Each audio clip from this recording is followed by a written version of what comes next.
کیوں درد دیتے ہو مجھے؟ قاسم نے ضد کی، نہیں کشف، آج بتاؤ گی مجھے تم۔ کاشف نے گہری سانس لی، آنکھوں سے آنسو نکلے اور وہ اپنے ماضی میں گم ہو گئی۔ بتانے لگی کہ میں بابا کی لاڈلی سی شہزادی تھی، میں سب بہت پیار کرتے تھے، مجھ سے میرے 4 بھائی بڑے تھے، مجھے پیار سے سب شہزادی کہتے تھے، میرے سب نخرے اٹھاتے تھے، بابا تو میری ہر بات مان لیتے تھے اور اکثر امی بابا سے کہا کرتی تھیں آپ شہزادی کو کچھ زیادہ ہی پیار کرتے ہیں۔ بھائیوں کی جان بستی تھی مجھ میں، جیسے مجھے گلابوں کے بستر پر سلایا کرتے تھے۔ میں سب سے چھوٹی تھی، مجھے بہت پیار ملا۔ میں نے میٹرک کے امتحان دیے تو بابا سے کہا مجھے میڈیکل میں داخلہ لے کر دیں، میں ڈاکٹر بننا چاہتی ہوں۔ بابا راضی ہو گئے، مجھے اچھے کالج میں داخلہ لے کر دیا، میں بہت خوش تھی۔ پھر کلب کے دن تھے، مجھے ایک لڑکے سے پیار ہوا، وہ کب میری زندگی بن گیا محسوس نہ ہوا۔ ہم چوری ایک دوسرے کو ملنے لگے اور پھر ایک دن ہم نے سب سے چھپ کر کورٹ میرج کر لی، کسی کو کچھ نہ بتایا۔ ہم چوری ملتے رہے اور میں کالج جاتی رہی، لیکن ان دنوں میں حاملہ ہو گئی۔ میں اپنا بچہ نہیں گرانا چاہتی تھی، لیکن وہ ضد کرتا رہا بچہ نہیں چاہیے۔ میں نے اسے کہا اس سب کو بتاؤ کہ تم میرے شوہر ہو اور مجھے اپنے گھر لے کر جاؤ۔ میں کبھی اس کے گھر نہیں گئی تھی، بس اعتبار تھا اس کی باتوں پہ۔ پھر ایک دن میں اسے کال ملاتی رہی، اس کا نمبر بند آ رہا تھا۔ میں 3 دن مسلسل فون کرتی رہی، میں روتی رہی، لیکن اس کا نمبر بند رہا۔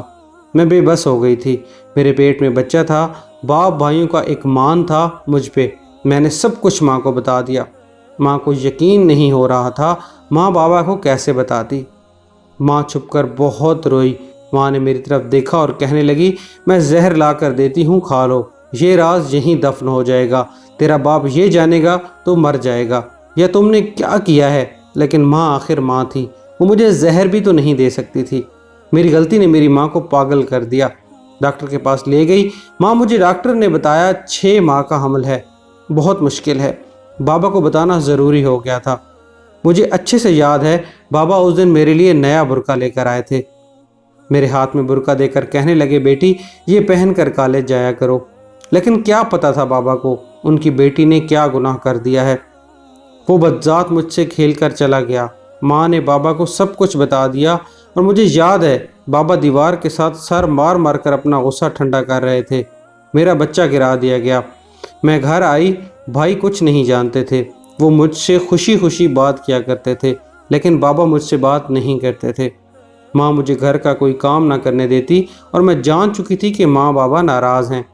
میں نے ایک رات دیکھا تھا بابا میرے بچپن کی تصویریں نکال کر دیکھ رہے تھے، چوم کر رو رہے تھے۔ میں اسی دن مر گئی تھی۔ ماں نے مجھ سے بات کرنا چھوڑ دیا اور نہ جانے بھابھی کو کیسے پتہ چلا اس بات کا، تو بھابھی نے بھائی کو بتایا، سب بھائیوں کو بھی پتہ چل گیا۔ ایک بھائی نے مجھے گولی مارنے کی کوشش کی لیکن ماں نے بچا لیا۔ پھر بابا ایک جگہ میرا رشتہ کر دیا، وہ لڑکا شرابی تھا۔ پہلی رات اس نے شراب پی کر میرے ساتھ جانوروں جیسا سلوک کیا۔ میں بے بس ہو گئی تھی، کہاں جاتی؟ بابا نے کہا تھا مر جانا لیکن اب ہمارے پاس واپس نہ آنا۔ وہ میرا شوہر مجھے بہت مارتا تھا، میں کیا کرتی، کہاں جاتی؟ ایک دن میں بے بس ہو کر بابا کے پاس چلی گئی تو میرے چہرے پہ زخموں کے نشان تھے۔ میں نے روتے ہوئے کہا بابا اپنے ہاتھوں سے مار دیں مجھے، لیکن اس ظالم انسان سے بچا لیں۔ بابا منہ موڑ کر چلے گئے۔ ماں نے مجھے گالیاں دیں کہ تم تو گھر بسا ہی نہیں سکتی۔ میری منتیں کرنے کے بعد اس ظالم سے مجھے طلاق دلوائی گئی۔ بھائی کوئی بھی بات نہیں کرتے تھے، ماں بھی بات نہیں کرتی تھی، بھابھی اپنے بچوں کو مجھ سے دور رکھتی تھیں۔ ایک بار میں نے اپنی بھتیجی کو اپنی باہوں میں لیا تو بھابھی نے مجھے بہت گالیاں دیں۔ اپنی بیٹی کو نہلاتے ہوئے کلمہ پڑھنے لگیں اور پاک کرنے لگیں اپنی بیٹی کو۔ میں اتنی بری ہو چکی تھی، مجھ سے سب نے منہ موڑ لیا، نہ بابا، ماں، بھائی، سب کے لیے میں بری تھی۔ میں 5 وقت کی نماز ادا کرتی، اللہ سے اپنے گناہوں کی معافی مانگتی۔ اللہ تو معاف کر دیتا لیکن لوگ معاف نہیں کرتے۔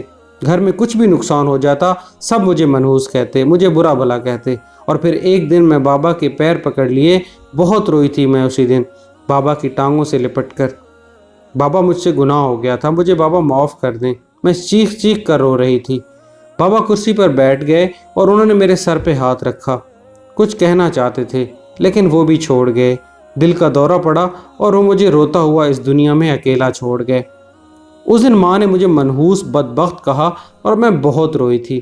بابا کی موت کے بعد بھائیوں نے مجھے گھر سے نکالنے کا فیصلہ کیا۔ مجھے بات بات پہ تانے دیتے اور بھابھی اور لوگوں نے مجھے بد کردار کہا۔ میں اپنے سب رشتہ داروں میں بدنام ہو گئی تھی۔ کوئی مہمان گھر آتا سب سے ملتا، لیکن مجھ سے کوئی نہیں ملتا تھا۔ پھر مجھے ایک کمرے میں بند کر دیا گیا اور مجھے اس کمرے سے باہر نکلنے کی اجازت نہیں تھی۔ ماں بھی تانے دیتی تھی۔ اور ایک دن پھر فضل کا کافی نقصان ہوا۔ بھائی سمجھنے لگے میری منحوسیت کی وجہ سے یہ سب کچھ ہوا ہے۔ مجھے کہنے لگے تم دارالامان چلی جاؤ۔ میں سب سے روتے ہوئے لاوارث تھی۔ ماں شاید مجبور تھی بیٹوں کے ہاتھوں، یا سچ میں نفرت کرتی تھی مجھ سے۔ مجھے بھائی دارالامان چھوڑ گئے، لیکن یہاں بھی کچھ گندی نگاہ والے تھے۔ میں جوان خوبصورت تھی تو مجھے یہاں بھی ہراساں کیا جانے لگا۔ بس حالات سے لڑتے لڑتے میں پھر اس گندگی میں آ گئی۔ ہاں، ماں سے بات کرتی تھی میں فون پہ۔ ماں چوری بات کرتی تھی بھائیوں سے۔ بہت روتی تھی ماں میرے لیے، لیکن شاید بے بس تھی، رشتہ داروں کا سامنا نہیں کر پا رہی تھی۔ ماں بیمار تھی اور مجھے آخری بار فون کر کے کہہ رہی تھی شاید کبھی اب بات نہ کر سکوں میں تم سے، اپنا خیال رکھنا میری بچی۔ اور کل فون کیا تو بھائی نے فون اٹھایا۔ میں خاموش رہی، لیکن پیچھے رونے کی آواز آ رہی تھی۔ میں سمجھ گئی تھی میری ماں اب نہیں رہی۔ کشف رو رہی تھی اور قاسم پاس بیٹھا تھا۔ فجر کی اذان ہونے لگی۔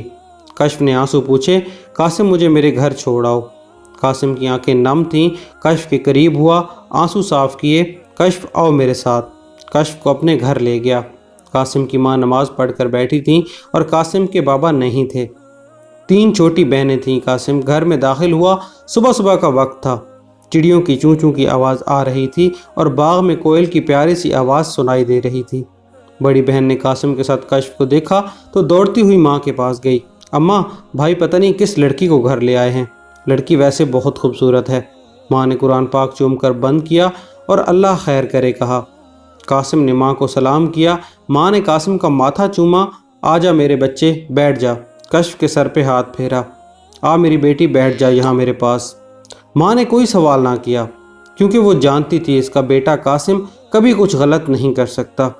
ماں نے بیٹی کو جلدی سے کہا ناشتہ بناؤ اور ہمیں ناشتہ دو۔ کشف کو پاس بٹھایا، سر پہ ہاتھ رکھا۔ ماشاءاللہ کتنی پیاری بیٹی ہے، نظر نہ لگے۔ آنکھیں کیوں سرخ ہیں، روئی ہو کیا؟ کشف اداسی چھپا کر مسکرانے لگی۔ نہیں خالہ، ایسی کوئی بات نہیں۔ ناشتہ کیا، پھر قاسم نے ماں کو سب کچھ بتایا۔ ماں کے پاس بیٹھ کر بولا ماں اجازت دو تو میں نکاح کر لوں کشف سے۔ ماں پہلے خاموش رہی، پھر اپنی بیٹیوں کی طرف اس کی جگہ میری بیٹی بھی ہو سکتی تھی۔ قاسم کو سینے سے لگایا۔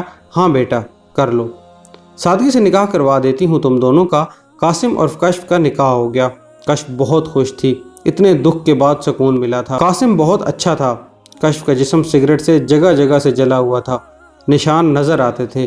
کشف 5 وقت نماز ادا کرتی، قرآن پاک کی تلاوت کرتی۔ ایک دن پرانی تصویریں دیکھ رہے تھے کہ اچانک کشف کی نظر ایک تصویر پر پڑی۔